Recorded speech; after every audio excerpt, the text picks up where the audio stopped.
Hola, muy buenos días a todos. De parte del equipo de CAINTRA Nuevo León, les doy la bienvenida al webinar México Nuevo Escenario, donde conoceremos el impacto del proceso electoral en la vida pública de México y su repercusión en el desarrollo económico, social y político dentro de los próximos años.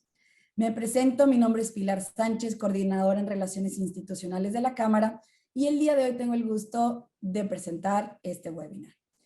Les recuerdo que sus micrófonos están silenciados, por lo que los invitamos a formular sus preguntas por medio de la herramienta de Q&A que se encuentra en la parte inferior de su pantalla, o bien haciéndonos llegar también por el chat. Al final estaremos dando lectura de las mismas. Sin más preámbulo, cedo la palabra a Carlos Garza, presidente de la Comisión de Enlace Legislativo de CAINTRA. Adelante, Carlos, bienvenido. Gracias, Pilar. Buenos días a todos. Gracias por conectarse. Bueno, me toca darle la bienvenida a Macario. Primeramente quisiera leer su semblanza para que todos, aunque ya es muy conocido, pues para nada más presentar algunos de sus temas relevantes. Macario es profesor investigador de la Escuela de Gobierno del TEC de Monterrey. Es ingeniero químico, maestro de economía, doctor en negocios y candidato a doctor en historia. Ha sido directivo de instituciones académicas y medios de comunicación y asesor y consultor para partidos políticos, empresas y gobierno. Participa también en la mesa semanal Dinero y Poder en el Canal 11 y también escribe la columna Fuera de Caja en El Financiero, publica podcast con este mismo nombre cada semana por si lo quieran escuchar, y ha escrito 2 decenas de libros. Los más recientes son El fin de la confusión y Economía en un día. Ambos pues ya están publicados o son del editorial Paidós. Macario, pues a nombre de CAINTRA, de su presidente, te quiero dar la mejor de las bienvenidas. Todos estamos muy interesados en los temas relacionados. Y pues para ya no quitarle tiempo a la audiencia, te cedo el micrófono y aquí estaremos pendientes. Fuerte abrazo. Muchísimas gracias, Carlos. Muchas gracias a CAINTRA por esta oportunidad de platicar con todos ustedes. Gracias a ustedes por participar, por estar en esta presentación, para la cual voy a utilizar, como siempre, imágenes, porque esto hace más fácil el intercambio de información. Como decían al inicio, decía Pilar, si ustedes ponen sus preguntas o comentarios en el botoncito de Q&A, con mucho gusto al final voy a estar participando alrededor de ellas, pero déjenme platicar lo que en principio creo que está pasando en nuestro país. Estamos a la mitad de este sexenio y hemos enfrentado 2 grandes crisis. Esto no creo que necesite yo demostrarlo, pero aún así lo voy a hacer. Estas 2 crisis tienen que ver con temas diferentes. Por un lado, las decisiones del gobierno y la pandemia, por segundo lugar. Esta última ha terminado prácticamente su impacto económico, aun cuando la enfermedad no se ha acabado, y de hecho es muy probable que estemos en una tercera ola de crecimiento de contagios debido a nuevas variantes y a la lentitud con la que hemos hecho el proceso de vacunación, pero en principio el gran golpe económico de 2020, que fue responsabilidad de la pandemia, prácticamente ha terminado.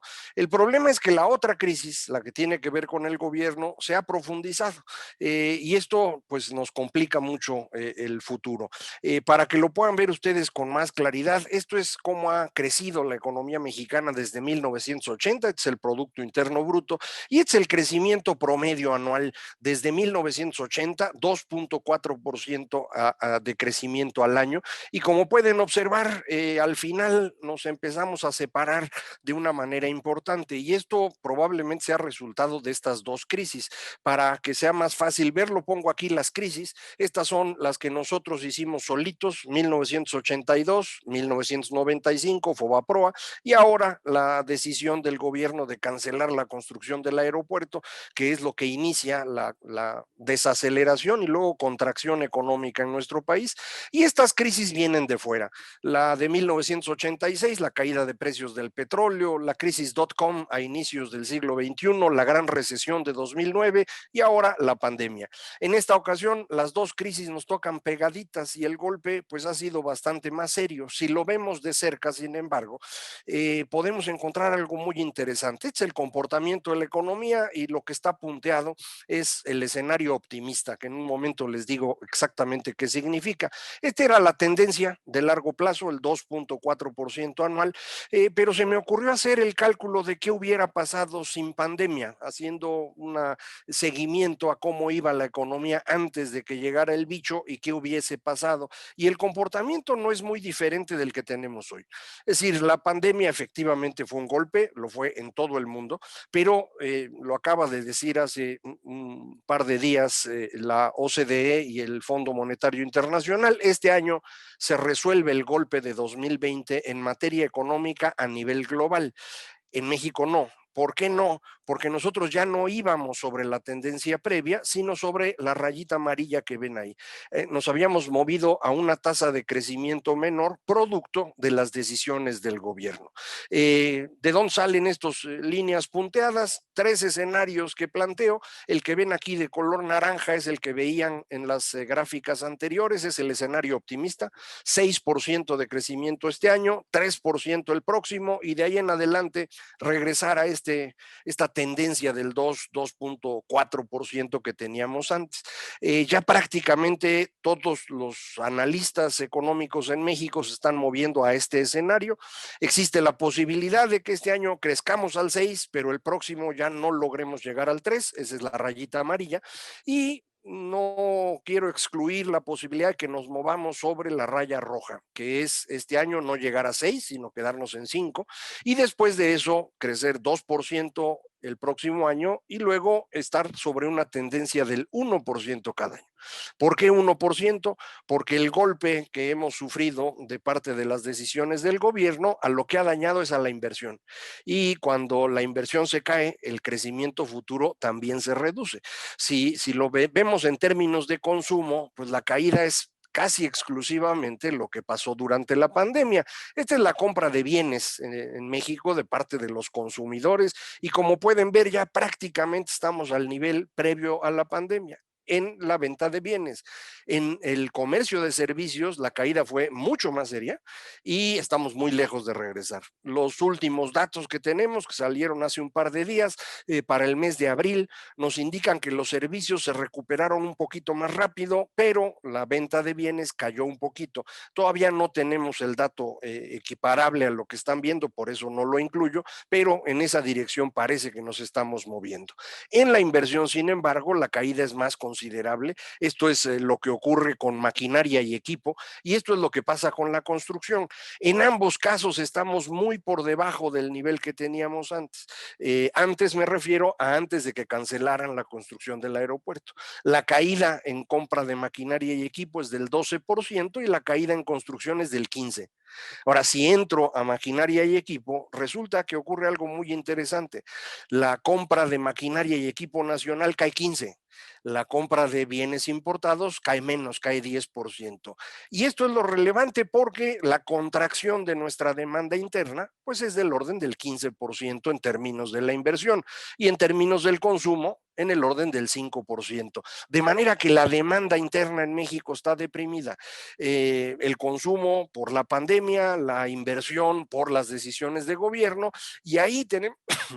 Perdón, ahí tenemos un problema. ¿Cuál es el problema? Pues el problema es el gobierno.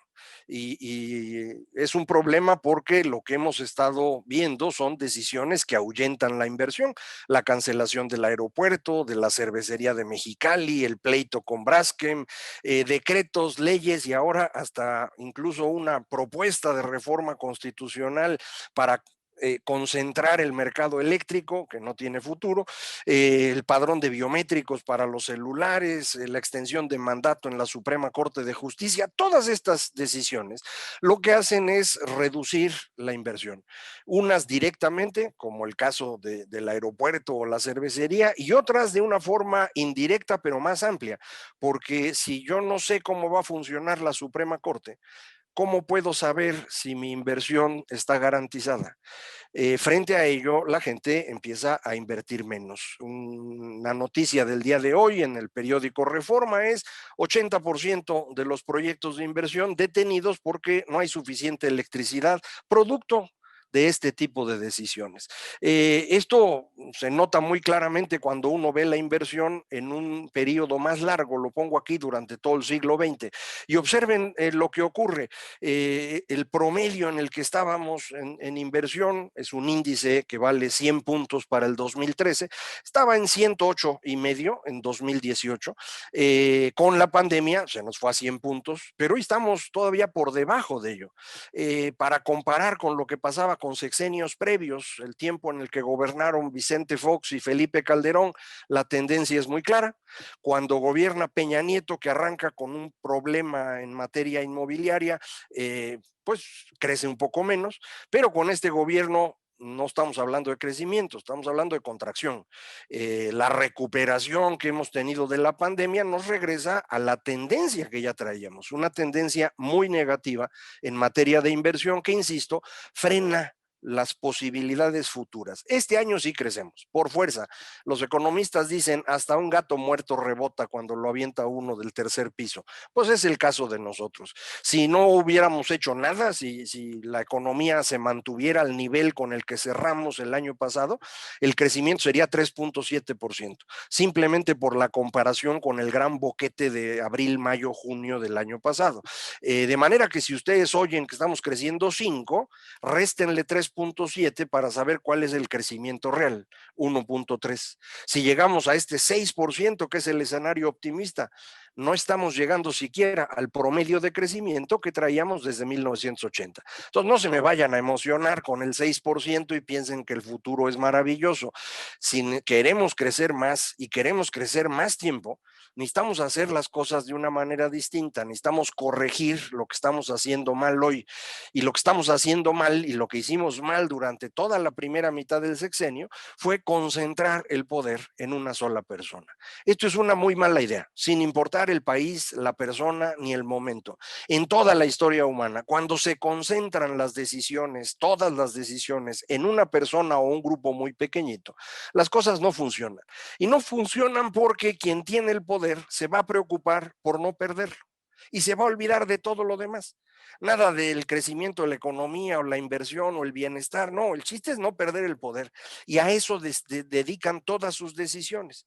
Adicionalmente, cuando alguien tiene todo el poder, se da cuenta que ese poder se puede transformar en rentas, es decir, se puede vivir bien de ser poderoso. Y el ejemplo nos lo dio el mismo presidente, una foto que él envió al público, porque ya se había curado del COVID, que bueno, que se curó, pero para mí lo relevante es ver el palacio en el que está, muy distinto de lo que él había conocido en toda su vida, y me imagino que le ha dado un impacto significativo al extremo de que ahora ya no quiere a la clase media, probablemente solamente quiera a la clase en la que él está en este momento, los virreyes y similares. Y esto tiene un problema adicional. Todos los demás políticos empiezan a preocuparse únicamente por sustituir a este personaje. Y esto va dañando paulatinamente la economía. Esto exactamente es lo que México vivió en el siglo XX. Por eso no pudimos desarrollarnos como se hubiera podido, como hubiéramos querido. Pero no quiero que se queden con esta mala imagen, sobre todo para iniciar el día, así que les pongo otra más bonita. Esta es una pintura de Jan van Eyck, un pintor flamenco del siglo XV, se llama El matrimonio Arnolfini, 1434. Es una pintura maravillosa, es una obra de arte, pero para mí es muy relevante por otra razón. Ahí no hay un tema religioso, esto no es una anunciación o una crucifixión, no es un tema político, no hay un rey, un príncipe, un capitán. Esta es una pareja de burgueses, es decir, de clase media. Y es importantísimo esto porque por primera vez en el siglo XV en Países Bajos nos dimos cuenta que hacernos ricos de forma privada era algo legítimo. En toda la historia de los seres humanos esto no ocurría. Nadie se podía hacer rico de forma independiente. Si alguien lo intentaba, el poder o la religión lo destruían, sin importar el estado ni la religión que fuera. Nadie podía hacerse rico de forma independiente. Hay pequeños intentos en algunos momentos en la historia, pero nunca fructifican hasta que en el siglo XV en Países Bajos esto empieza a funcionar, al extremo de que consiguen un pintor importantísimo para hacer un retrato. Y poco tiempo después, con la Revolución Gloriosa de 1688, estas ideas se exportan a Gran Bretaña y de ahí al mundo entero. Y esta es la gran transformación que hemos vivido, para que la vean con más facilidad. Este es el ingreso por habitante en Inglaterra, Gran Bretaña, Reino Unido. El nombre va cambiando desde el siglo XIII hasta nuestros días. Y observen lo que ocurre al principio, siglo XIII, XIV, XV, XVI, no pasa nada. No hay crecimiento, se vive igual. Los hijos viven como habían vivido los papás y así van a vivir los nietos y así habían vivido los abuelos. No hay transformación. ¿Cuándo cambia esto? Cuando llega la idea de Países Bajos de que la riqueza privada es legítima. Y cuando esto ocurre, la tecnología se vuelve algo interesante. ¿Por qué no hubo revolución industrial en China? Ahí debía haber ocurrido. Ellos inventaron todo, ¿no? La pólvora, la brújula, el papel, la imprenta, todo lo inventaron los chinos, pero allá no hubo revolución industrial. Y no la hubo por una razón. Nadie podía hacerse rico de forma independiente. Si alguien lo intentaba, el emperador le quitaba la cabeza. En cambio, en Gran Bretaña, uno se podía hacer rico. Y entonces cualquier idea es buena, las de los chinos, las de los británicos, de los franceses, de los italianos, de los alemanes, de los rusos, del que sea. Y una vez que la tecnología se empieza a mover, el crecimiento se vuelve exponencial. Y esto es lo que ha transformado al mundo, para que lo vean todavía con mayor claridad. Esta es la pobreza en el mundo entero. La pobreza extrema, lo que llamamos miseria. En 1820, al inicio de la gráfica, 95% de los seres humanos vivían en la miseria. Logramos reducir a la mitad de esa cantidad en los siguientes 150 años. Y en los últimos 50, estos del neoliberalismo que todo el mundo odia, la redujimos en una cantidad equivalente. Los mejores 50 años de toda la historia de la humanidad son los últimos 50 años.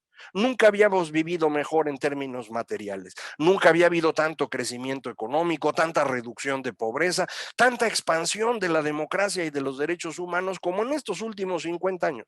Pero ahora todo el mundo odia a los neoliberales. Y la razón es muy simple. La razón es que los seres humanos nos movemos en ciclos. Y en estos últimos 500 años hemos vivido en 3 grandes ciclos. El primero, la Reforma y la Ilustración, siglos XVI, XVII.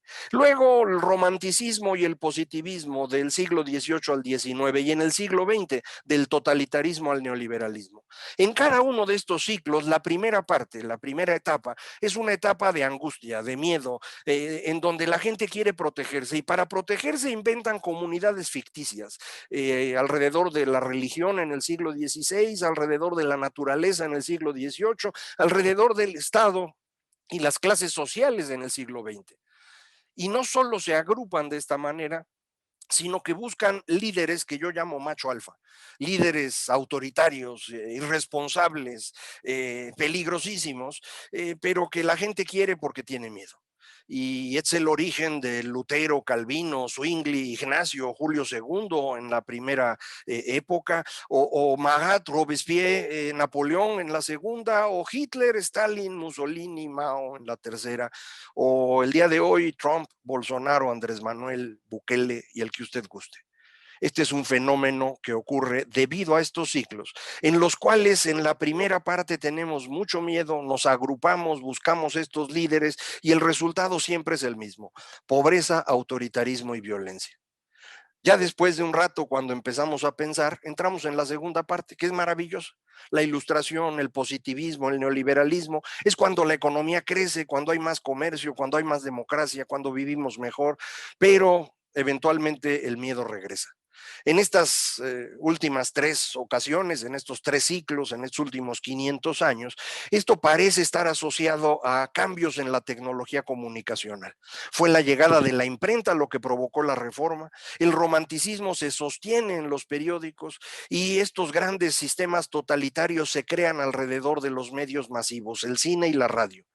Hoy estamos viviendo un fenómeno similar, las redes sociales.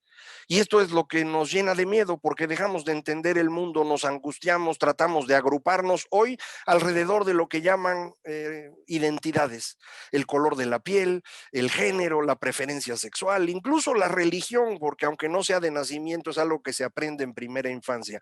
Y otra vez buscamos a estos líderes autoritarios, irresponsables, agresivos, que simplemente complican las cosas, pero la gente tiene miedo y así funciona. Y desafortunadamente nos falta un rato todavía para terminar con esto.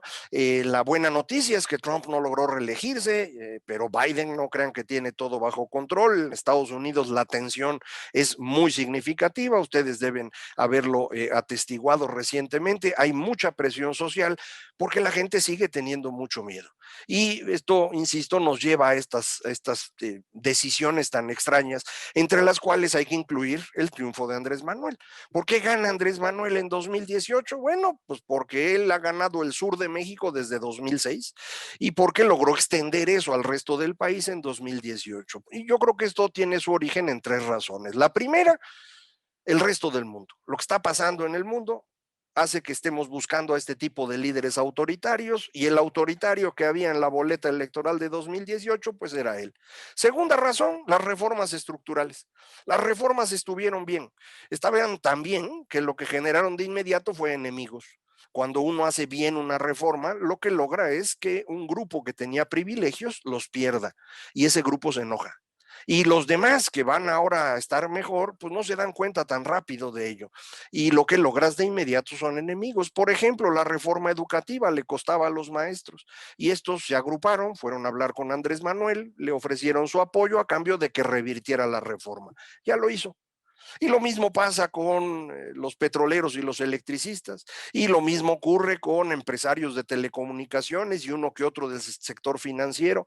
Todos se agruparon para apoyar a Andrés Manuel a cambio de que les regresara sus privilegios.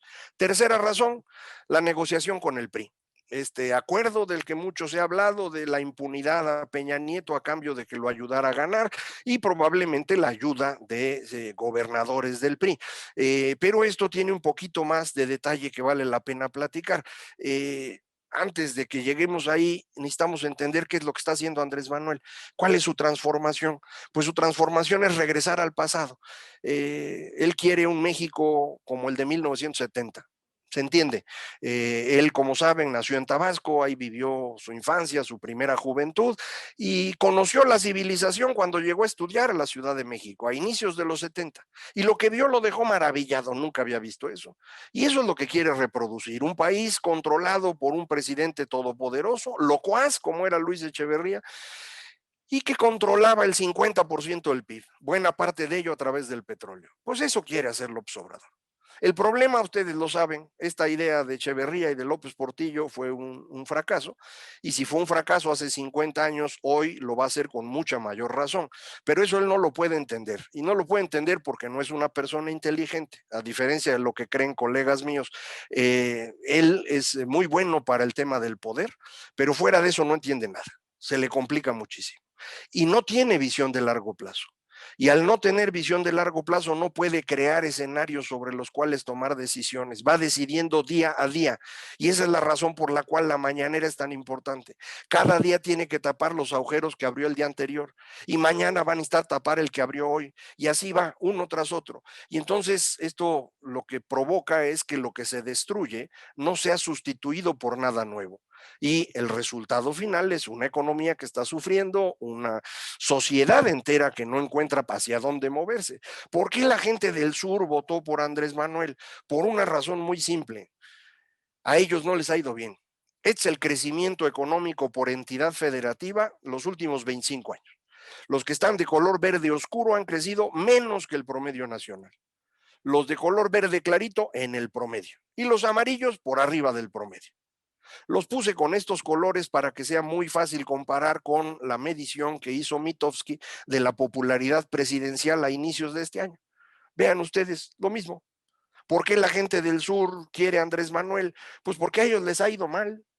estos 25 años de neoliberalismo que, como les digo, fueron exitosísimos en todo el mundo, pues no lo fueron en Chiapas, ni en Oaxaca, ni en Guerrero, ni en Veracruz, ni en Tabasco. Y entonces ahí quieren una cosa distinta y apostaron por López Obrador. El resultado es que le está yendo peor hoy. Eso pues se irán dando cuenta y tomarán sus decisiones, pero para mí es perfectamente explicable por qué ellos estaban buscando una opción distinta. El funcionamiento del resto del país es poquito más complicado. Este es un indicador del poder político de cada partido que construí con base en elecciones federales y estatales desde el 94, pero en realidad del 97 en adelante es cuando se cuentan los votos. La raya roja es el PRI, la raya azul es Acción Nacional, la amarilla es el PRD, el Partido Verde, Movimiento Ciudadano y finalmente Morena. Y vean ustedes lo que ocurre cuando aparece Morena. En 2015 se funda Morena y se lleva la mitad del PRD. Y en la elección de 2018 se lleva la otra mitad del PRD y se lleva un tramo bastante considerable del PRI. Y esta era mi duda desde 2018. ¿Ese traslado de votos del PRI a Morena era un fenómeno transitorio o era un fenómeno permanente? La elección de 2021 nos dice que era permanente, que lo que está ocurriendo es que finalmente el echeverrismo, que es el PRD y ahora Morena, ha logrado llevarse una parte significativa del PRI y no la va a devolver. Y esto creo que se ve de manera muy clara en términos de los votos. Esto es cómo quedan las curules en la Cámara de Diputados. Estaban de este color, estas rojitas. Morena tenía más de la mitad de los diputados y con sus aliados llegaba a tener 2/3 partes. Ahorita lo voy a mostrar eso, pero ahora el resultado es distinto. Morena pierde más de 50 diputados, los ganan el PAN y el PRI en menor medida. El Partido Verde gana mucho, pero es en buena parte lo que perdió el Partido Encuentro Social y un poquito de lo que perdió el Partido del Trabajo. Ahí más o menos quedan. Lo importante que son las coaliciones queda de esta manera. Así estamos en este momento. Morena y sus aliados más cercanos, los chiquititos, es la raya naranja y la raya de color rojo incluye al Partido Verde. Entonces, en este momento en la Cámara, Morena tiene el control tranquilo de la Cámara de Diputados e incluso tiene la mayoría constitucional. Para la nueva legislatura, la que arranca el 1 de septiembre, la que votamos el 6 de junio, el resultado es muy distinto. Morena solo ya no tiene la mayoría, y junto con el Partido Verde no llega a tener mayoría calificada. Mucha gente cree que el Partido Verde automáticamente va a estar con Morena y va a tener mayoría y va a poder sacar el presupuesto. Pues no crea usted, sacar el presupuesto para el presidente es tan importante que el Partido Verde se lo va a cobrar. Tan se lo va a cobrar que de una vez ya empezaron a golpear al Partido Verde para tratar de aflojarlo. Y por eso el presidente dijo que va a hablar con el PRI para ver si los jala. Estamos hablando de la negociación. ¿Cuánto va a costar al presidente el tener la mayoría suficiente para poder sacar adelante su presupuesto? Y no es cosa menor. El fenómeno de traslado del PRI hacia la izquierda es el que pueden ver ahora en la pantalla. Es prácticamente un espejo, para que vean que efectivamente es un espejo. Pongo ahí esta línea punteada, es la mitad. Y vean ustedes, el PRI, que tenía 30-35% del voto, pues hoy a duras penas llega al 20%.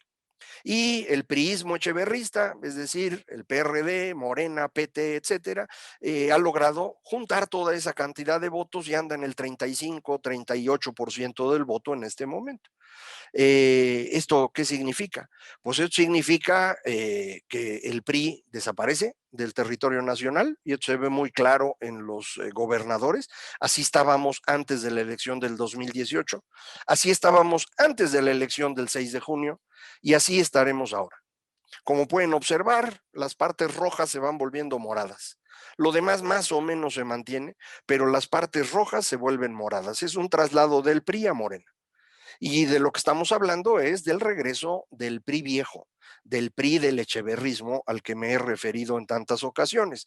Entonces, lo que logramos en esta elección del 6 de junio es espectacular. Logramos tener la mayor participación en una votación intermedia. El Instituto Nacional Electoral hizo un papel extraordinario y esto significa que la democracia sigue existiendo. Aunque ustedes no lo crean, estábamos en riesgo de entrar en un proceso autoritario. logramos detenerlo. Y esto es un triunfo de todos ustedes, del 1,5 millones de mexicanos y mexicanas que estuvieron cuidando casillas y ayudando en el proceso. Esto es maravilloso. Logramos adicionalmente que perdiera la mayoría calificada como coalición y la mayoría simple como partido. ¿Qué significa eso? Que no podrá reelegirse. Y otra vez, aunque usted no lo crea, este era el plan. López Obrador nunca pensó en otra alternativa. Él siempre pensó que se iba a quedar. Para eso había dos opciones: extender el mandato, como intentó hacerlo con el presidente de la Corte, o de plano reelegirse. Bueno, ya no lo va a poder hacer. Tenemos a cambio un nuevo mapa político, que es simplemente esta sustitución del PRI por Morena, que tampoco es una cosa para preocuparse demasiado. Este nuevo mapa político consiste en un partido que tiene tercio de los votos, 35% de los votos, que es el echeverrismo, Morena y sus aliados, dos partidos que tienen 20% cada uno, PRI y PAN, que juntos derrotan al anterior, y esto es muy importante recordarlo. Dos partidos pequeños, el Movimiento Ciudadano con 7 y el Partido Verde con 5, muy localizados, que van a tratar de jugar como bisagra, pero pues no la tienen tan sencilla tampoco. Y finalmente dos partidos que están al borde de la desaparición, el PRD y el PT, los dos arribita del 3%. Este es el mapa político. ¿Qué es este mapa político? Pues el mismo que teníamos en el 2000, nada más sustituyendo al PRI por Morena. Lo demás es igual y pudimos funcionar muy bien. Nuestro gran riesgo era la posibilidad de movernos a un sistema autoritario con, como les digo, la perpetuación del presidente López Obrador. Esto logramos frenarlo y esto nos mete en la normalidad. Y la normalidad democrática pues incluye que hay muchos inútiles por todos lados. Eso pues no lo vamos a resolver en una sola votación, pero logramos mantener la democracia. Este nuevo mapa político me parece que puede entenderse mejor con mi herramienta esta del mapa de las bolitas. Es una herramienta que inventé hace muchos años para entender mejor la política nacional y que creo que puede ser útil en este momento. Miren, voy a poner aquí en este cuadrante a los actores políticos en dos dimensiones, que ya no son la tradicional dimensión económica y política que usaba yo hace tiempo, sino que ahora lo que hago es ubicar a los actores en un eje que va de las creencias a la incertidumbre, porque creo que esta es la mejor forma de entender a los seres humanos. Y de abajo hacia arriba las reglas. Abajo las reglas más sólidas que existen, que son las instituciones, y arriba la ausencia total de reglas. Anomia es la palabra bonita para decir no hay reglas. Y esto me da cuatro espacios en los cuales nos desarrollamos como seres humanos. El primero, en donde no hay ni certidumbre ni reglas, no hay nada. Hay anarquía, es decir, no hay gobierno. Esto es una tragedia, ustedes no quieren conocer eso. Si alguien quiere conocerlo puede ir a Venezuela, no se los recomiendo, pero esto es realmente algo que nadie quiere ver. En el espacio en donde no hay reglas, pero sí hay creencias, es el espacio de los demagogos, lo que se ha vuelto tan frecuente en los últimos años en todo el mundo. La ruptura de las reglas y la inserción de creencias en cosas rarísimas como el nacionalismo, como el racismo, cosas por el estilo. Es el espacio de la demagogia. Abajo, en donde tengo reglas claras y creencias, lo que hago es construir jerarquías. Esta es la cosa natural de los seres humanos. Ustedes han vivido en jerarquías toda su vida. La familia, la escuela, la empresa, la iglesia, el ejército, todas ellas son jerarquías. El otro espacio, en donde yo tengo reglas claras, pero tengo incertidumbre, es el espacio de la creación. Es algo que uno no se imagina. Normalmente pensamos la incertidumbre, pues es el espacio de la angustia. Sí, pero la incertidumbre mediada por reglas es la forma como creamos los seres humanos.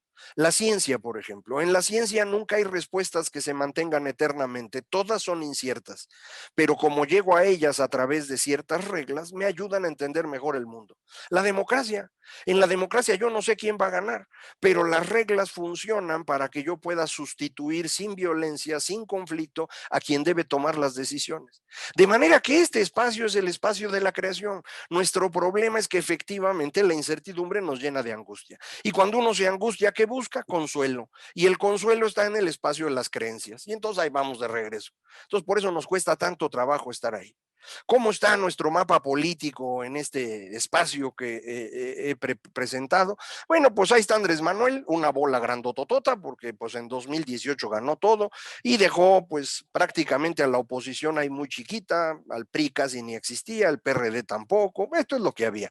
Lo importante era cómo estaban acomodados alrededor de Andrés Manuel las personas que podían convertirse en sus aliados y en sus sucesores. Y para eso identificaba yo 4 grupos importantes. El primero, el de Marcelo Ebrard, junto con su brazo derecho, Mario Delgado, quien todavía es presidente de Morena, veremos por cuánto tiempo. Los bolivarianos, en donde están personas como Martí Batres, Jair Kolpolevsky, los moneros de la jornada, personajes de ese tipo, y estos sí quieren que México sea Cuba, Venezuela o algo así, ¿eh? O sea, no crean que todos ellos piensan lo mismo, pero ese grupito de bolivarianos sí piensa en eso. Luego está el grupo de Claudia Sheinbaum y junto a ella un grupo de académicos que crearon un grupo hace tiempo que se llama Democracia Deliberada, que apoyaron a Claudia y a Andrés Manuel para ganar y pues que están trabajando por quedarse con el poder. Este grupo lo creó Gerardo Esquivel, el subgobernador del Banco de México. Su esposa, Graciela Márquez, es ahora vicepresidenta en INEGI. Sus amigos son la secretaria del Trabajo y el secretario de Desarrollo Agrario, Territorial y Urbano. La mitad del gabinete de Claudia forma parte de este grupo. A este grupo es al que acusaron de haber filtrado información al New York Times acerca de la línea 12 del metro. O sea, es algo interesante. Y finalmente, Ricardo Monreal. Este es el grupo que se mueve alrededor de Andrés Manuel y pues que estaba compitiendo por la sucesión. ¿Hacia dónde se podría mover Andrés Manuel? Pues depende de otros actores que pongo muy rápido, la recreación del Congreso del Trabajo alrededor de Napoleón Gómez Urrutia y nuestra subversión institucional, la CENTE, la Coordinadora de Trabajadores de la Educación. ¿En qué dirección se podría mover Andrés Manuel? Pues para mí la dirección lógica era hacia la demagogia, es el espacio del echeverrismo, ¿no? Y en esa dirección la candidata ideal era Claudia Sheinbaum, pero había la posibilidad de que nos moviéramos hacia el lado bolivariano. Y en esto era muy relevante el personaje que creó esa ala bolivariana de Morena, que también es la esposa del presidente. Y eso es a mí lo que me preocupaba. Pero no sé si hayan visto ustedes que ya no aparece por ningún lado, que la principal persona que tenían los bolivarianos insertada en el Poder Ejecutivo, que era la secretaria de la Función Pública, Irma Heréndira, ya la quitaron. Entonces, aparentemente este grupo empieza a debilitarse. Y eso es muy importante para lo que viene a futuro. ¿Cómo está cambiando esto ahorita? Bueno, pues lo primero es que la línea 12 ya le costó mucho a Marcelo Ebrard. El presidente ha decidido dejar que se defienda solo y se ha concentrado en apoyar a Claudia Sheinbaum, siguiendo la rayita que habíamos pintado. ¿Qué más ocurre? Pues los bolivarianos se hacen chiquitos y con esto aparentemente esa posibilidad desaparece y esto es una excelente noticia. ¿Qué otra cosa tenemos aquí? Bueno, el crecimiento de Acción Nacional es la fuerza más grande dentro de la coalición y gana la mitad de la Ciudad de México y la mitad del Estado de México, que no es poca cosa, sobre todo porque esta era la base de votos de López Obrador. La reaparición del PRI, aunque haya perdido todas las elecciones de gobernador, en la coalición logra ubicarse y vamos a ver en qué dirección se acomodan. Creo que también van a cambiar su dirección en los próximos días y esto nos ayudará a entender mejor lo que puede ocurrir. Finalmente, insisto, Claudia y su grupo de Democracia Deliberada tampoco están en las mejores condiciones en este momento por una razón clave. Es demasiado pronto para tener un candidato a la presidencia. En todos los sexenios pasados, ustedes lo recordarán, se iba procesando esta sucesión en el transcurso de la segunda mitad del sexenio, pero los candidatos se hacían evidentes en el último año o año y medio. Hoy está clarísimo para cualquiera que la única candidata que tiene López Obrador es Claudia Sheinbaum, de manera que va a ser golpeada por todos, desde hoy y hasta que finalmente se derrumbe o llegue al 2024. Yo creo que es más probable que se derrumbe. Es dificilísimo aguantar el golpeteo político 3 años. Por eso conviene tener una baraja amplia. López Obrador no la tiene, no quiere a Monreal, abandonó a Ebrard, los bolivarianos ya no los quiere escuchar, pues entonces no tiene de dónde agarrar. Al extremo de que empezó a inventar nombres el otro día en la mañanera y habló de Tatiana Cloutier y habló del señor que está en la ONU, el que fue rector de la UNAM, y hasta el señor Moctezuma mencionó. Son increíbles como candidatos, no tiene sentido. Estaba tratando de abrir algo porque no quiere dejar a Claudia como única candidata, pero otra vez, les decía yo, no tiene visión de largo plazo y entonces acaba metido en estos margallates. Lo mismo que le pasó con el Banco de México. De pronto dice que no va a apoyar la reelección del gobernador del Banco de México, algo que ya todos sabíamos, pero que no tenía que decir en mayo. Y entonces en junio tiene que decir, pues el secretario de Hacienda se va a ir para allá, y entonces va a venir otro secretario de Hacienda, y ahora todo el gabinete está hecho bolas. Entonces, pues es que no se le da. ¿Qué va a pasar en el mundo mientras nosotros estamos en esto? Bueno, estamos viviendo una etapa de cambio tecnológico impresionante, probablemente similar a la que tuvimos alrededor de la Segunda Guerra Mundial. Estamos transformando por completo la forma como usamos la tecnología. Primer asunto importante, la transición energética, que es rapidísima, mucho más de lo que esperábamos. La pandemia aceleró este proceso en contra de lo que uno hubiera esperado. Hemos entrado en una época de ingeniería genética espectacular, esta herramienta CRISPR que permite modificar pedacitos genéticos de una manera muy simple, va a transformar por completo la manera como hacemos medicina, y esto conviene irlo pensando desde hoy. Estamos en un mundo con una cantidad de datos brutal, pero que además podemos procesar, de forma que la inteligencia artificial de hoy es totalmente distinta a la que habíamos imaginado en los años 70, pero es más eficiente y está funcionando. Y alrededor de blockchain, que hoy usan para las criptomonedas, que es algo que a mí no me gusta, pero la tecnología de blockchain va a permitir movernos a un sistema jurídico digital. No para mañana, pero sí en el transcurso de unos pocos años. Yo sé que en México vamos a tardar más, pero no importa. En todo esto vamos a tardar más, nos vamos a rezagar indudablemente, pero ustedes no tienen por qué rezagarse, por eso se los platico, para que lo tengan en mente. ¿Qué hacemos ahora? Bueno, lo primero es celebren, festejen, logramos impedir la restauración autoritaria en México, logramos que la democracia se mantenga. ¿Qué significa eso? Pues nada más eso. No significa que resolvimos nada, ni la economía va a crecer más, ni la pobreza se acaba, ni de pronto todos vamos a ser buenas personas. No, simplemente impedimos que nos movieran a un sistema autoritario. Pero eso tiene un valor en sí mismo. Entonces, lo primero que hay que hacer después de eso es olvidarse de López Obrador. Ya no importa. Nuestra gran preocupación con López Obrador era que se quisiera quedar y que ya no se fuera y que hiciera lo que le diera la gana. Pues ya no pudo. Entonces ahora él tiene que ver cómo le hace para conseguir un sucesor, y ya ven los problemas en los que está metido. Su poder se irá achicando paulatinamente. No se va a caer de golpe, no crean ustedes que se va a volver buena persona, no esperen que de pronto esto nos lleve a que la economía funcione mejor, no, va a seguir golpeando cosas, va a seguir haciendo rifas, va a seguir insultando gente, ahora va a poner en las mañaneras una sección especial de mentiras, pero no las de él, sino otras. Olvídense de él, no le hagan caso, por favor. Digo, hay que estar cuidando que no lo afecte a uno, pero fuera de eso no le hagan caso. Vamos discutiendo temas. Mucha gente dice es que necesitamos un líder de oposición. Yo creo que no. Yo creo que necesitamos empezar a discutir qué queremos hacer, y con base en esa discusión vamos a poder tener a un líder o una líder que en 2024 nos permita agrupar a una oposición y competir con Morena, con el sucesor que haya elegido López Obrador, porque ahí él es el único que elige. Y ya veremos qué deciden los mexicanos. Lo importante es eso, empezar a pensar en los temas para poder construir una visión de futuro que nos parezca atractiva, no solo a nosotros, sino a todos los mexicanos. De manera pues que yo creo que estamos en una etapa totalmente distinta a los primeros 3 años. Insisto, no se ha resuelto todo, pero estamos en mucha mejor condición que antes. Necesitamos seguir trabajando, necesitamos seguir enfrentando las decisiones que afectan la inversión, pero podemos hacerlo con la expectativa clara, concreta, sólida, de que las cosas van a estar bastante mejor en el futuro próximo. Y esto indudablemente creo que es algo que debemos celebrar sin ninguna duda.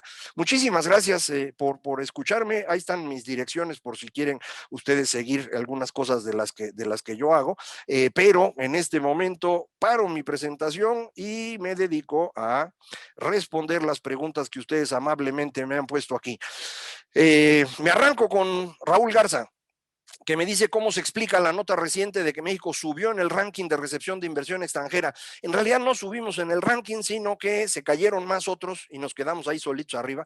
Estamos dentro de los 10 países que más inversión recibieron en 2020, porque, por ejemplo, Brasil cayó mucho y estaba arriba de nosotros, se pasó por abajo, pero el arranque de 2021, el primer trimestre, la inversión cayó 30%. Entonces, no crea usted que estamos recibiendo muchísima inversión, simplemente proyectos que estaban en proceso continuaron y en otros países esos proyectos se detuvieron o no existían, apenas iba a empezar y por eso ocurrió lo que estamos viendo en este momento. ¿Qué esperas de la reforma fiscal? Me pregunta Enrique García. El presidente ya volvió a insistir que no va a subir impuestos. Yo creo que otra vez no debe decir esas cosas, porque sí va a necesitar subir impuestos. Me imagino que con Rogelio Ramírez de la O eso platicó, eso me han dicho los que han hablado con Rogelio, yo no he hablado con él, y que le dijo que haga lo que quiera, pero que no suba impuestos. Entonces, ¿qué van a hacer? Pues dicen que van a cobrar mejor. Cobrar mejor, ustedes ya lo saben, es lo que nosotros llamamos terrorismo fiscal. Entonces nos van a empezar a perseguir y a ver cuánto consiguen. La señora Buenrostro, la jefa del SAT, dice que puede juntar otros 200,000 millones de pesos el próximo año. Vamos a ver si es cierto, pero van a necesitar dinero, no tienen dinero suficiente. ¿Qué esperas de Herrera en Banco de México? Pues la verdad no tengo mucha esperanza, a mí no me parece una persona muy calificada, Arturo Herrera. Rogelio Ramírez de la O es bastante más calificado y así mismo lo era Carlos Ursúa. Y además Herrera se ha visto bastante, ¿cómo se dice? Cobarde, creo que es la palabra correcta, ¿para qué le inventamos? Frente a las decisiones del López Obrador. Hay quien dice, sí, pero en el Banco de México ya no lo puede correr. Yo no lo sé, a mí no me parece que haya sido una decisión maravillosa, pero bueno, vamos a ver qué ocurre. Estoy más esperanzado en Rogelio Ramírez de la O. ¿Qué necesita hacer Samuel García para renovar el pacto fiscal? No puede, no hay manera. El pacto fiscal es algo que uno no puede modificar desde un estado. Podría tratar de ir juntando a otros para ver si negocian, pero con este presidente la negociación es muy complicada. Entonces no creo que puedan jalar más recursos para Nuevo León en el corto plazo. Quisiera decirles otra cosa, pero ¿para qué los engaño, no? Gonzalo me dice, ¿qué tanto piensas que Estados Unidos influye en la dirección que seguiremos como país? ¿Crees que nos dejarían seguir en el camino de la anarquía? ¿Qué tanto le conviene a Estados Unidos que su vecino esté desincentivando la inversión? Estados Unidos indudablemente afecta a México, es un país inmenso, es nuestro gran mercado, es 25% de la economía mundial, 40% del comercio mundial, es el que más invierte en México y están preocupados indudablemente, primero por la migración, que ese es un tema interno para la política estadounidense que requiere resolver como se pueda el señor Biden para ganar en 2022, porque si no, se olvida del 24. De manera que eso es lo que más les preocupa. Pero ha ido creciendo la preocupación por la seguridad. Ustedes recordarán que 2 semanas antes de la elección estuvo por aquí el jefe de la CIA. Al otro día de la elección estuvo aquí la vicepresidenta. La semana pasada anduvo por aquí el secretario del Departamento de Homeland Security. De manera pues que sí están preocupados con nosotros. Si escucharon ellos ya la traducción de la entrevista de Silvano Aureoles a Ciro Gómez Leiva, pues van a estar más preocupados todavía. Silvano Aureoles, gobernador de Michoacán, está convencido que el narcotráfico es el que está llevando a Morena a la gubernatura de su estado y cree que lo mismo ocurrió en Sinaloa, tal vez en Sonora, posiblemente en San Luis Potosí. no creo que Guerrero se escape. Entonces hay varios estados donde hay esta preocupación. Entonces por ahí se preocupan. En términos de inversión, ¿qué tanto se preocuparían los Estados Unidos si la inversión golpea a sus empresas?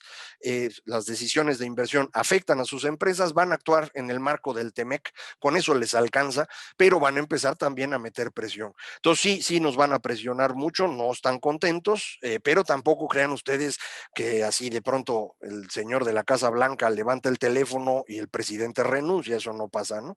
¿Qué ocurre con el ejército y la militarización?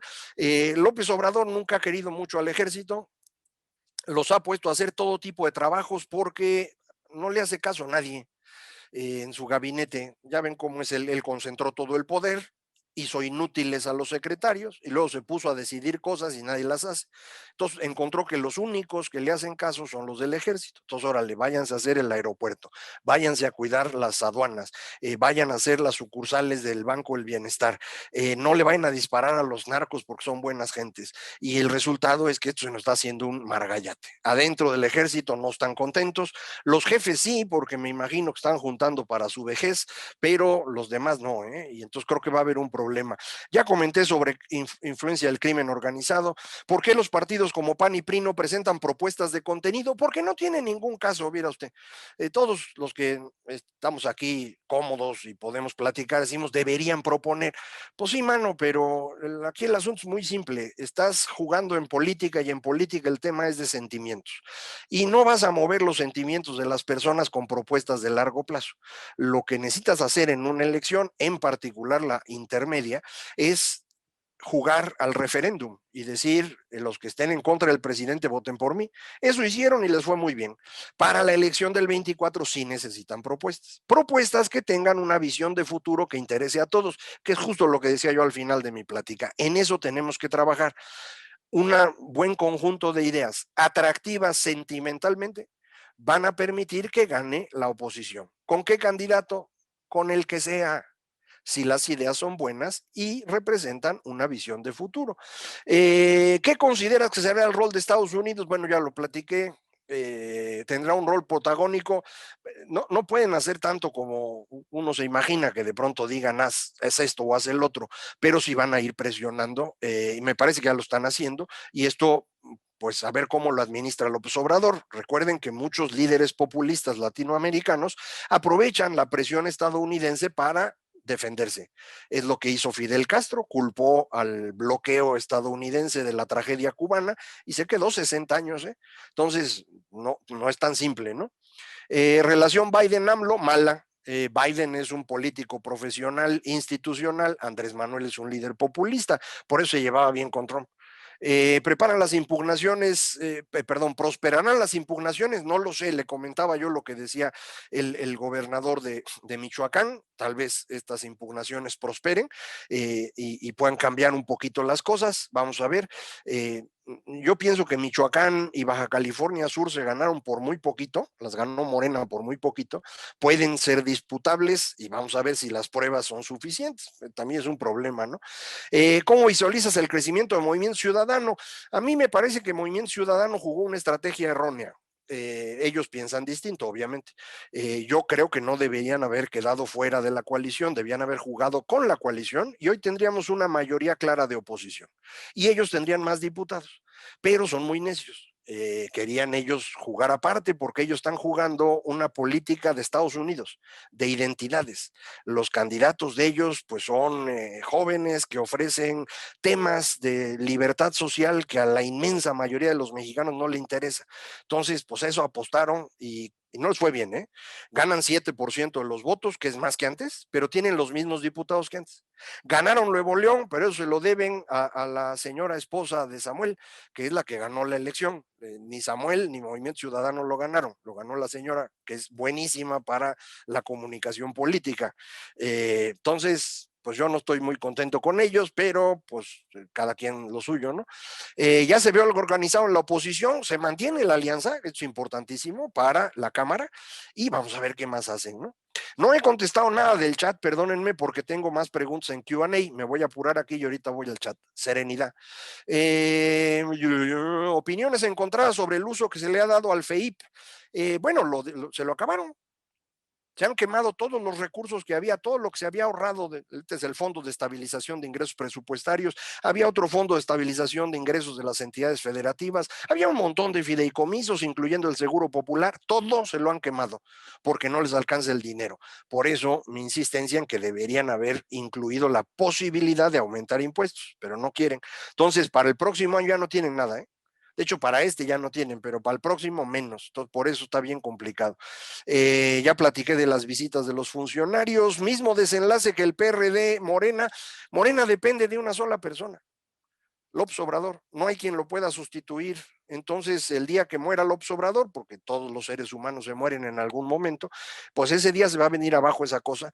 No sé si antes de eso logren institucionalizar. El PRI, por ejemplo, se construyó alrededor de un personaje muy importante, Lázaro Cárdenas, que no solo construye al PRI, sino que se mantiene vivo 30 años más y logra equilibrar los momentos de conflicto. López Obrador ya es mucho más grande, no va a vivir 30 años más. Bueno, quién sabe, ¿no? Echeverría tiene 99, ya. Ampliación de mandato de Saldívar, no, ya no. Es algo de las señales muy claras de la pérdida de poder de López Obrador. Al otro día de la elección, el ministro Saldívar envió a consulta dentro del Poder Judicial la posibilidad de extensión de mandato, lo cual significa que lo van a rechazar. Él no puede rechazarlo de manera personal porque quedaría vivo el transitorio y podría ser utilizado por otros miembros de la judicatura para extender su mandato. Entonces, por eso lo está haciendo de esta manera y para que no se vea que él fue el que estuvo ahí atrás. Entonces, va bien esto. ¿Qué tanto puede afectar la propuesta de quitar plurinominales? Quitar plurinominales es una gran tontería que durante mucho tiempo estuvieron promoviendo personas desde las empresas, desde los medios de comunicación, y me cansé de decirles que eso no debe hacerse. Ahora lo propone Andrés Manuel y los de las empresas y los medios ya se enojaron porque las quiere quitar. Pues sí, es lo que yo les decía. Las plurinominales se equilibran para evitar que un partido clientelar se quede con todo. Para eso las inventamos en México, pues. Todos ahí tienen que quedarse. ¿Lo va a poder quitar? No, no va a poder. Ninguna de las 3 iniciativas que anunció van a prosperar. Nadie le va a hacer caso. ¿Cómo hacerlo? ¿Cuál sería una solución, remedio y trapito, rumbo del país? Depende de qué quieran ustedes. Lo que pasa es que todos pensamos distinto. ¿Qué tipo de país quieren tener? Eso es lo que tenemos que aclarar. ¿Cómo queremos que funcione? ¿Cuánto queremos apoyar a quienes menos oportunidades han tenido en México para que salgamos todos juntos? ¿Cómo queremos ayudar a que la productividad de nuestros trabajadores y nuestras empresas se incremente? ¿Cuánto estamos dispuestos a pagar de impuestos? ¿Qué tanto vamos a dejar de evadir? Hay que ir platicando estas cosas en serio, que todo el mundo quiere que haya una solución mágica. Nadie resolvió un país con una solución mágica. Los países que hoy son exitosos se echaron 500 años de matanzas para llegar a donde están. Nosotros llevamos poco tiempo y no queremos 500 años de matanzas, entonces necesitamos platicarlo, no es tan fácil. Tipo de cambio del dólar, no se preocupen, se está moviendo más o menos desde hace 10 años a un ritmo de 5% anual. Yo creo que ese es el ritmo al que va a seguir, a menos que perdamos el grado de inversión, podría moverse un poco más, pero si lo ven en el largo plazo, 5% anual es lo que se mueve. Si calculan, es un rendimiento un poquito mayor que los CETES, entonces igual vale la pena tener en dólares, ¿no? Considera que Morena gane en 2024, pues va a competir, les decía yo, es grandote, PRI y PAN juntos le ganan a Morena, pero vamos a ver qué pasa.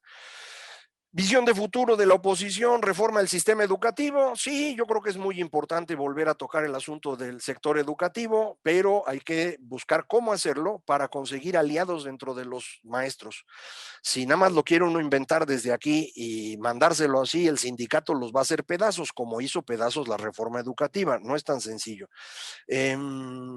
¿A qué tan viable es la ampliación de mandato de Andrés Manuel? Ya no es viable, ya no va a ocurrir. Puede ser de forma ilegal, pero con la ley no. Entonces no creo yo que debamos considerarlo. ¿Sugieres impulsar a los jóvenes mexicanos para enfocarnos en el segmento de la creación? Sí, sin duda. Eso es lo que llamamos emprendedurismo, que puede ser emprendedurismo para materia de negocios, pero puede ser también social. Nosotros en el TEC, en la Escuela de Gobierno, tenemos un área de emprendedurismo, no sé si se dice así, pero bueno, emprendimiento social se llama. Se percibe la idea del maximato, puede intentarlo y para eso sería Claudia, evidentemente.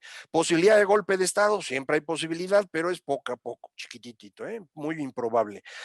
Voto millennial y centennial el 24, pues no sé, man, pero ya ven cómo se afectó en Nuevo León, ¿no? Tipo de cambio, ¿qué más? Ya voy para este lado, porque aquí ya estamos repitiendo. Sur y sureste de México han recibido subsidios los últimos 50 años, no han logrado superarse. Sí, ese es el problema del sur. El problema del sur de México no es un problema estrictamente hablando económico, es un problema, yo digo, mental. Lo que necesitamos es romper en el sur de México con las formas medievales que siguen existiendo allá. Yo alguna vez sugería lo que necesitamos hacer con Guerrero, Oaxaca y Chiapas es invadirlos en el sentido de convencerlos de que deben moverse al mundo del siglo XXI y deben romper estas estructuras patriarcales, machistas, abusivas, sobre las que ellos están, pero que ellos dicen que es su pasado indígena. Entonces, cuando uno dice esto, pues se me enojan los indigenistas, pero la verdad es, no se pueden tener las dos cosas al mismo tiempo, ¿eh? Se puede vivir razonablemente con esta mentalidad del siglo XVI, pues sí, más o menos, pero no bien.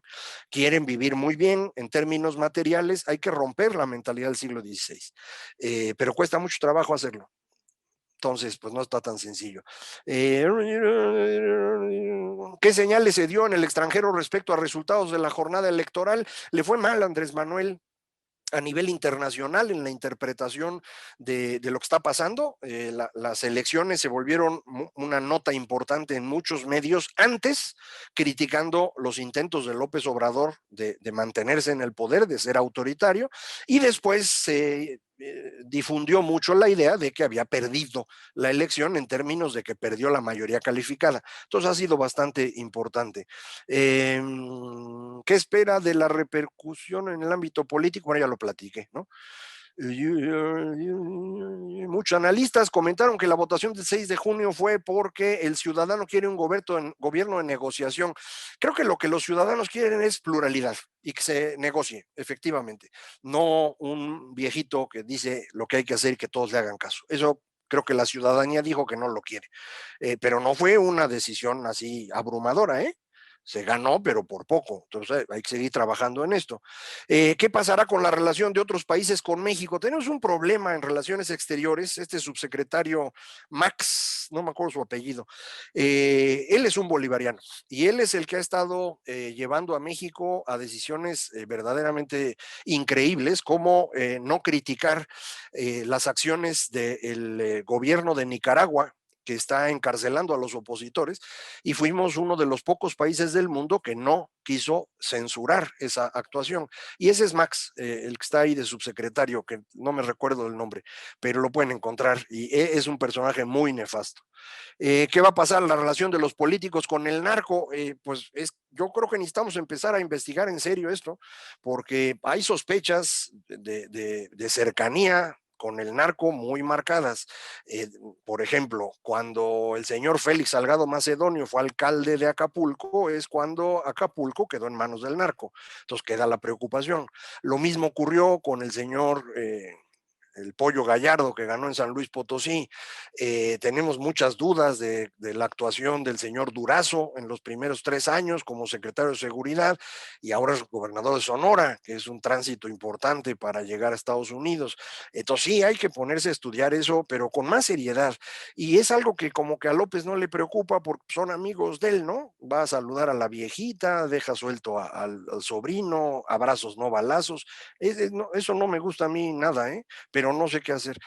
¿Consideras que el verde pierda el registro? Pues ojalá, ¿no? Por este uso de los tiktokeros e influencers fuera del periodo que se debe, pues son unos tramposos, porque han sido los más evidentes ¿cómo se puede decir? Que usan dinero para la política, ojalá y lo perdiera el Partido Verde, pero no lo creo.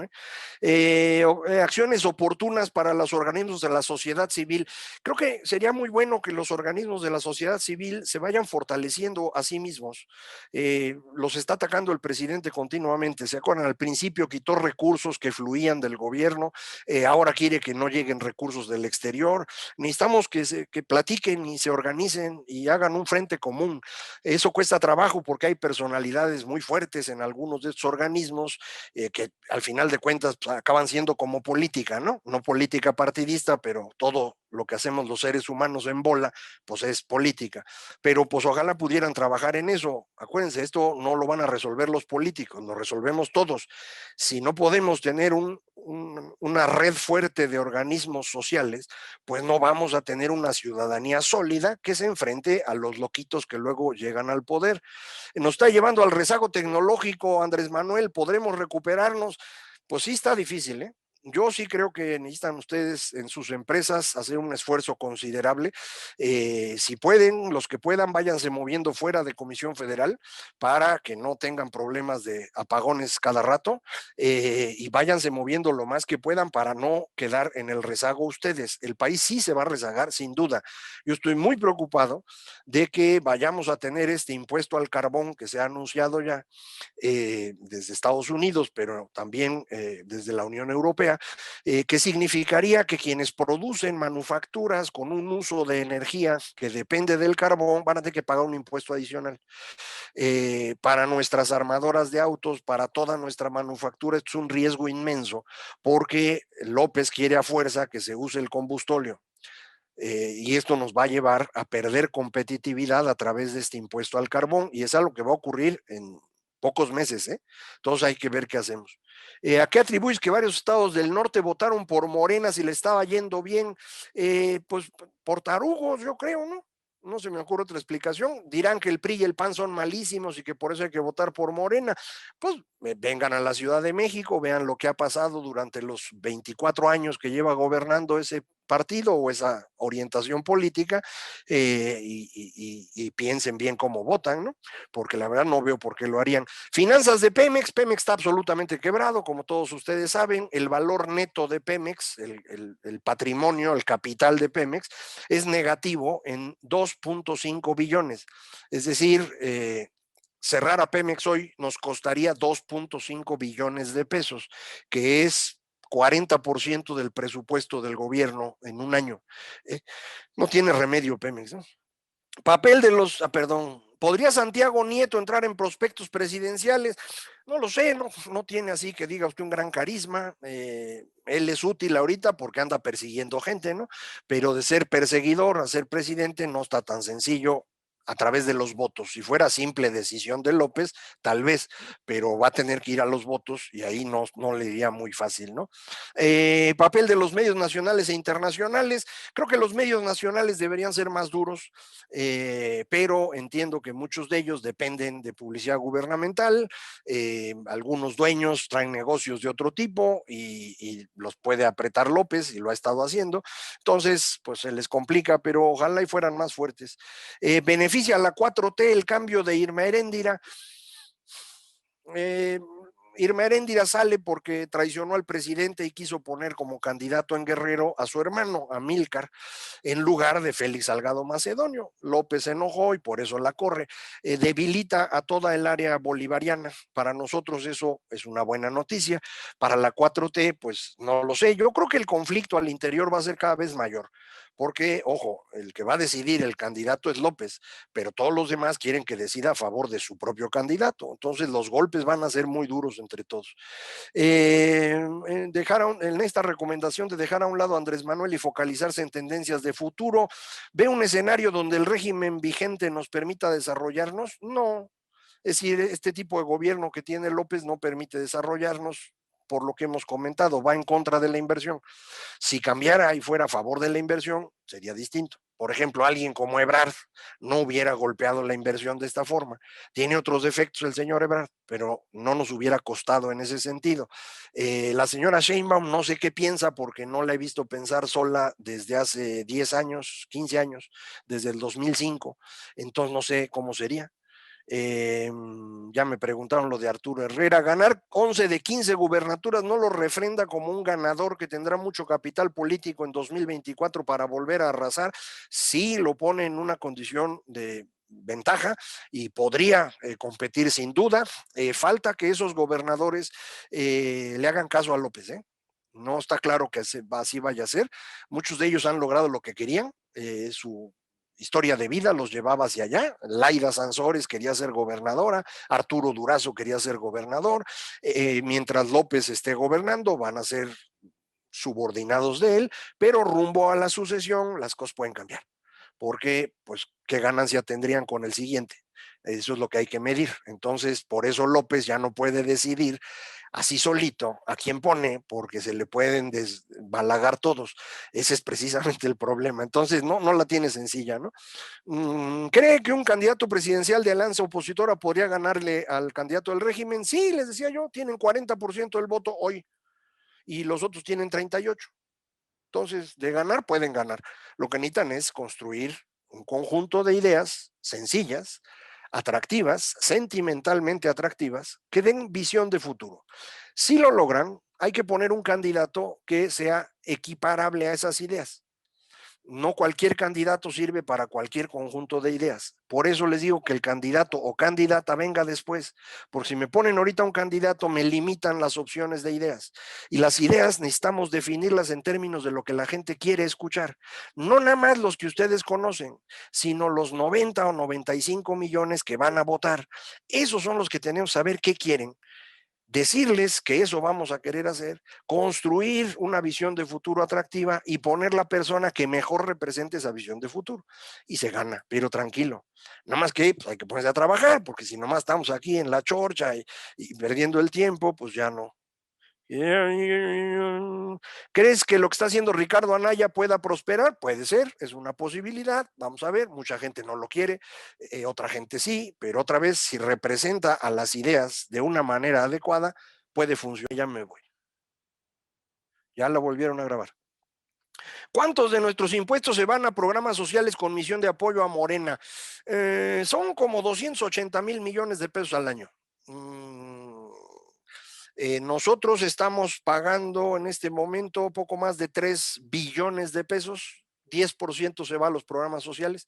Usted puede decir, no es mucho. De hecho, es como la mitad de lo que llega vía remesas, o sea, tampoco cree usted que son grandes transferencias, pero esas transferencias pues las han ido construyendo para tratar de con eso conseguir los votos. No estoy seguro que eso haya tenido un efecto tan importante. Creo que hay que hacer números para saberlo con certeza, y yo no los he hecho, pero tengo la impresión que eso no es tan importante como un cierto cariño que logró obtener López Obrador de una gran cantidad de personas que consideran que es honesto y cercano a ellos y que se preocupa por ellos. Todo eso es mentira, pero eso creen y eso es lo importante. Por eso hay que lograr esa relación sentimental a la que me refería. ¿Cuánto de las remesas son narcorremesas? No tengo idea, man, no tengo idea. Nadie sabe hasta el día de hoy. Acaba de sacar un estudio INEGI, un nuevo instrumento maravilloso que se llaman las matrices de contabilidad social, en donde uno puede identificar más o menos cuánto dinero llega a cada grupo de población, y viéndolo no se puede identificar así que fuera mucho de narco remesas, pero no lo sabemos, nadie ha hecho el estudio de verdad en esa dirección. Bueno, que muchísimas gracias, eso es lo que yo digo. Carlos, te voy a regresar los micrófonos para que puedan ustedes cerrar la presentación. Nuevamente les agradezco a todos. Muchísimas gracias. Gracias, Macario. Pues nuevamente muchas gracias. Muy buena presentación. Yo creo que nos das un panorama con un espectro muy amplio en toda esta materia, y pues ojalá en un par de meses te volvamos a tener y a ver qué nos puedes platicar de novedades. Te agradezco muchísimo. Muchísimas gracias y con todo gusto. Gracias, muy buenos días a todos. Gracias, fuerte abrazo. Le paso el micrófono a Pilar, estás por ahí para ir cerrando, por favor, el webinar.